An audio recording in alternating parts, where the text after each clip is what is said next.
G'day folks, welcome to this review of Caesar, Rome versus Gaul. This is a 2020 publication from GMT Games, designed by the maestro Mark Simonitch. This is a game about Caesar's Gallic campaigns. It is a card-driven game, most closely resembling Hannibal, Rome versus Carthage, but with a very, very, very different feel to Rome versus Carthage. Many of the core rules are the same: playing cards for events or ops, placing what in Rome versus Carthage is referred to as a political control marker. In this, they are influence markers, controlling provinces and so forth. But the feel of Caesar, Rome versus Gaul is, I would argue, far more open and you have far more options available to you. You often feel constrained in Hannibal, Rome versus Carthage, often limited for options based on your card draw. In Caesar, Rome versus Gaul, you get dealt this hand of 8 cards at the start of each of the 6 turns. And what you see there is just possibilities, open possibilities.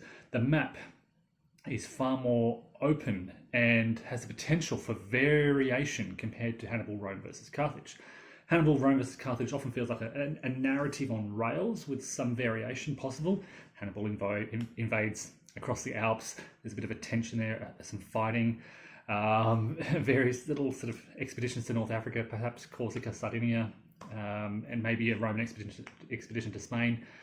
With Caesar, Rome versus Gaul, there is potential action all over the map at all stages.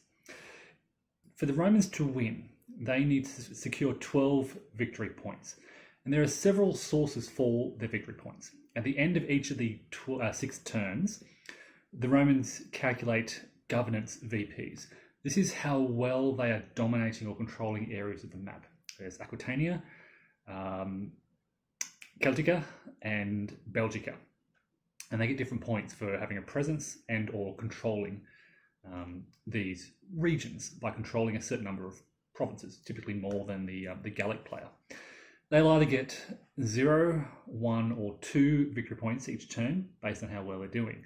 If they're doing poorly and they get less than 3 governance points, basically having no dominance anywhere, they risk losing the game instantly. So that happens for 6 turns. So there's potentially up to 12 victory points, but typically the Romans will need to complement this by launching an expedition to Britannia for 2 victory points, or Germania for 2 victory points, or conquering Caesar's Pass for 1 victory point. They also gain victory points for every 4 Gallic tribes destroyed. So that's what the Romans are trying to do, get these victory points by various means, typically by campaigning and controlling the map, placing influence markers in provinces and so forth.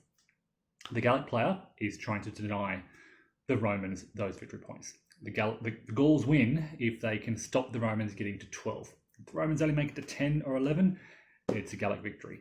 If the Romans can't get their minimum governance points in a turn, it's a Gallic victory. So, how does the game play out? Well, at the start of every turn, you draw 3 Gallic tribes from a cup. And this is a wonderful mechanic that facilitates immense replayability of this game, because when you draw these Gallic tribes, they are placed in their home region, indicated in the top right corner. The placement, the drawing and placement of these, in this case I've drawn 2 Celtic tribes and a Belgae tribe. Where they are placed, when they're placed with a walled town, and this serves as sort of a Gallic strong point in a sense, a base for operations. And the Romans want to seek out and destroy this Gallic uprising, this Gallic revolt. And so you'll have Caesar marching out with his powerful legions to try and destroy this.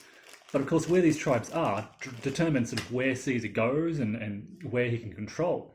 The Romans cannot control a province with a Gallic walled city inside it. So Caesar has to go out and destroy these tribes and their walled cities and try and gain control of the province. And so because of this random draw, the random draw is really shaping just where Caesar goes and what he can do and what will happen over the course of the game. In the games we've played, every game has just had a slightly different dynamic. The very last game we played, I drew two of the first two tribes I drew were right next to each other, and that creates a little supportive barrier for the Gauls. And then I extended that to form what I refer to as my Gallic wall, blocking Caesar's advance across Celtica into Belgae. So that's sort of, there's a lot of replayability based on that draw. Then you draw, each player draws a hand of 8 cards from this wonderfully oversized deck of cards. The cards will feature neutral events that are grey, that either player can play, Roman events that either player can play these for the ops, but only the Roman player can play them for the events. And unlike Twilight Struggle, opponents' events aren't triggered if you play them. And of course, Gallic events in blue. And again, the Gallic player can play these for the events, but the Roman player can still play them for ops. But there's something about these cards that really shines in this game. They range from 0 to 3 ops, but you look at your opening hand of 8 cards, and like I said, you see options. The cards are more dynamic, and I'd argue more powerful. You're doing a lot more with these cards than I would argue you do in most other card-driven games. I would argue, Caesar Rome versus Gaul really gives you a lot of power and options to use these cards in a range of ways, which opens up the board and opens up possibilities for players to explore.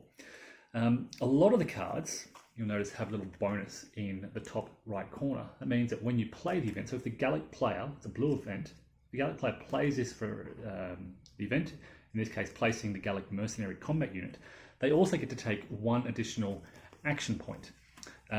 If the Roman player plays this, Roman auxiliaries, to restore a reduced Roman legion, they also get 1 action point. Some of the events give 2, even 3. So you're doing the event plus taking action. That's a really nice, subtle change from, it's present in some other card-driven games, but certainly it works really well here. When you spend these actions, you can do different things. So you can activate leaders or individual combat units or tribes. You can place influence markers on the map, convert enemy influence markers if you have a space with a combat unit. The Gauls also get a series of special actions. They have their Gallic Council box. They store a few tribes in here and influence markers, and they can release the Gallic Council to place these suddenly across the board. When Vercingetorix comes out on turn 5, he can devastate the countryside, and the Gauls can also declare a major revolt of their subjugated tribes. If a tribe surrenders to the Romans, they can later revolt and rise up again.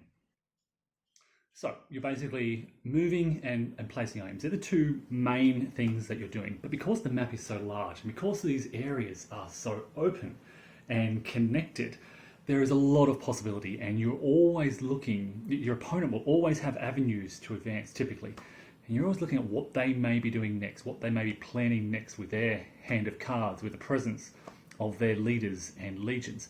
Caesar, of course, is the dominant force on the map. He has a high command rating, high battle rating. He can move very rapidly across the board, far more than any other leader. He can command more units than any other leader, and of course his battle rating of 3 means he can more easily intercept and avoid battle. He gets 3 rerolls in combat. He is just this very powerful, ever-present force throughout the course of the game, and there's really no getting rid of this. So Caesar and his stack of legions are always a threat. The Gallic player thus has to be mindful of what Caesar can do. He can reach many, if he's right in the center of Gaul, he can kind of reach every corner of Gaul in one turn. The Gauls, however, because they're only drawing 3 tribes, and these are, they range in strength, they're usually relatively weak. And of course, the Gauls don't have leaders until turn 4. There are intrinsic leaders within each of these tribes. They are almost like guerrillas. They have their walled towns, and they'll hide within these walled towns and not want to confront the Romans. They're just trying to hide away, support each other to build. Even a stack of 2 Gallic tribes can be quite formidable and strong, so they'll try and work closely together to help each other. They'll wait for Caesar to shift slightly out of range, and they'll poke a hole on the other side of the board in Roman control. Caesar comes over to respond, and a Gallic tribe over in the west might jump out and poke a hole in those Roman influence markers and control. So there's certainly a disparity in the power of these forces. Rome begins very powerful. At the start of the game, the Gauls have nothing. The first thing they do is place 3 tribes on the map, and that's their only presence. Caesar then wants to seek out and destroy these tribes, as I mentioned. The Gallic player is desperate to survive with as much as he can. Whilst the Romans are also, whilst they're doing this and seeking out to try to destroy the Gallic tribes, they're trying to do other things as well, like control and dominate these regions, because they need those government points to continue the game, otherwise they lose. They're also trying to launch these side campaigns into Britannia and Germania, and the Alps. But so it creates this very tense dynamic. The Gallic player is often trying to bait Caesar away to distract him from something that's going on. The Gallic player is often just trying to put a few influence markers down just to stop the Romans controlling one extra province. Gradually, the balance of forces begins to shift. If the Romans have played well, they'll retain power for longer, but it's almost inevitable that the Gauls will swing back. And by turns 4, when Ambiorix comes out, and turn 5, when Vercingetorix comes out, it's almost certain that the presence, the power of these 2 leaders, are not quite as powerful as Caesar, but just their ability to control multiple forces and to move further creates difficulties for Caesar. Now, Caesar, of course, has his legates, who can also control stacks of legions, but they're nowhere near as powerful as him. So by turn 4 and 5, the Roman power in Gaul seems to be, or could be, in decline, depending on how well you've played it. The Gauls are rising. If Caesar hasn't been eliminating these tribes, they'll remain on the map each turn. In the second turn, 3 more tribes emerge from the draw cup, adding to Gallic strength. On the third turn, 3 more, and so forth. Every turn you're drawing new tribes, and if Caesar is not eliminating these little walled cities and these little tribes, they spread and link together. The Gauls get a free spring muster at the start of each turn, so they can bring these tribes together to form strong barriers against Roman expansion. And pretty soon Caesar finds himself facing this massive Gallic war. As I said in our last game, I was very lucky to get tribes all drawn in a close area, and I formed this very tight connection between my walled cities such that they could support each other. They could intercept into friendly walled cities to support each other if Caesar tried to move in and lay siege. He's very successful at laying sieges. So yeah, there's this kind of narrative that develops of declining Roman power, this need for Caesar to hang on to that Roman strength and push Gallic decline further away, whilst also acknowledging that it's almost inevitable that this happens. This sort of drives the narrative. But as I said, because of the random draw of this, you don't know where they're going to turn up. They could all be drawn out in the west side of Gaul along the coast, and Caesar may have to shift out to the left, or they may all be out in the right, and Caesar's out in the right. They may all be in Belgae, and Caesar has to march north to attack them, or he may just focus his attention on Gaul. There's a lot of options here. It doesn't follow the same sort of driven narrative, at least that we've identified yet, as Rome versus Carthage. The options certainly are wide open for exploration and options, and exploring that map and using that broad map to engage in different actions.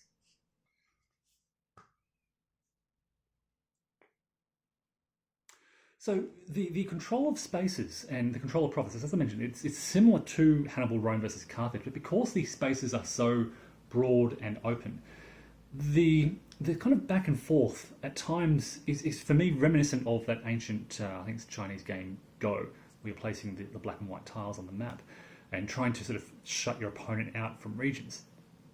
The placement of influence markers in Caesar Rome versus Gaul has a similar feel in that the Gauls are trying to almost cordon off Roman expansion. Influence markers always have to draw a supply back to a friendly supply source, and so there's often a game of cutting off enemy supply, trying to isolate these IMs, and again that's part of Hannibal Rome versus Carthage as well. I'm making these comparisons, but I want to emphasize that the game does feel very different. It's using the same core mechanics, the same idea of leaders moving armies and interception and avoid battle, placing influence markers to control provinces, but the feel is vastly different. I very much enjoy Hannibal, Rome versus Carthage, I absolutely love Caesar, Rome versus Gaul. And I'd argue that this is a far superior game. It feels far more enjoyable. If you like Hannibal, Rome versus Carthage, if you really like Rome versus Carthage, I'm confident you will love Caesar, Rome versus Gaul. If you like card-driven games, this, to my mind, is the peak of innovation in that design.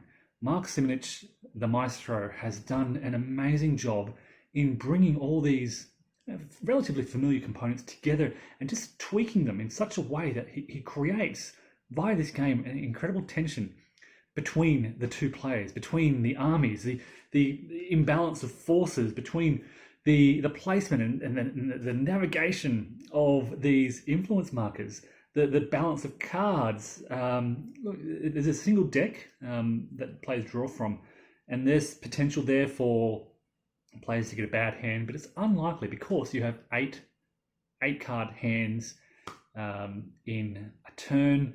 You can always play your opponent's cards. You've always got options to do. You're rarely restricted. Moving armies, you can spend, when you move an army, you can spend typically a movement point to move from space to space. Sometimes it costs 2. You can also spend 2 movement points during a leader movement to remove an opponent's influence marker. You can drop off armies along the way, and that blocks supply. I mentioned supply a moment ago. It blocks supply to through that space, basically, for your opponent's forces. There are sieges, there are subjugations, which are all very easily managed on the very well created player aid card. Interception and avoid battle is all pretty easy to do. Storms at Sea only really refers to Caesar attempting to cross over in Britannia, which is relatively rare. List of actions is pretty straightforward. Movement costs summarized there. It is a relatively easy game to play and learn, particularly if you're coming from Hannibal, Rome versus Carthage. There are various other little thematic rules. There are, for example, naval supremacy rules based on control of ports along that sea zone. There are devastation markers which Vercingetorix places to devastate a region in or adjacent, a space in or adjacent to the space he occupies. I've mentioned interception and avoid battle, subjugation of Gallic strongholds. These are like particularly more stable, well, arguably more stable Gallic mountain strongholds, remote strongholds that the Romans have to basically lay siege to eliminate. There are, when Caesar encounters a Gallic walled city, he has to lay siege to it, or the Romans rather have to lay siege to that. There are local allies which add to combat bonuses. There's a fascinating combat system where both players roll 2 dice, and then leaders may provide rerolls. So Caesar, with his 3 rerolls, for example, can, if he's rolling something like this, he can reroll one of his own dice and hope to get a better result. And then he could say, well, the Gauls have rolled really well there. I'll re-roll and hope that they get a worse result. And then the Gauls might have a re-roll. So they'll re-roll their bad dice and hope to get something better. And then Caesar can re-roll his bad dice, to try and get something better. So these re-rolls really create a dynamic combat environment. It's a simple 2-die roll. You consult the sort of a combat results table, but it's both players are consulting their army strength row and their die roll to determine the outcome of the battle. Casualties typically range from 1 to 3, although a good Roman roll, which is very possible given Caesar's reroll ability and so forth, can really be quite devastating. We've had one game where Caesar's opening move, he marched into the Gauls, rolled a 12, wiped them out, just like that. Fortunately, the Gauls are so resilient and I guess wily and again, adopting these guerrilla tactics, that they can bounce back and rebuild. They do that quite well. In fact, this brings me to one potential concern with the game. Our experience thus far, and let me say, love the game, want to keep playing it, highly recommend it, but our experience thus far has been that whilst the Romans dominate, whilst the Romans can almost wipe out the Gallic tribes, sometimes in the first turn, they still struggle to gain victory points. that target of 12 victory points to win the game has proved to be for us thus far elusive. And it feels unusual. Romans dominate the map, they can dominate Gaul, but they need to do a lot to get those 12 victory points. And it's a concern that I know some people have noted. I note that a lot of people have struggled with the Romans. We've struggled to win as the Romans. I say struggled to win because the feeling is that they're dominating the battle. They're dominating the map, but they're struggling to gain those victory points to win the game.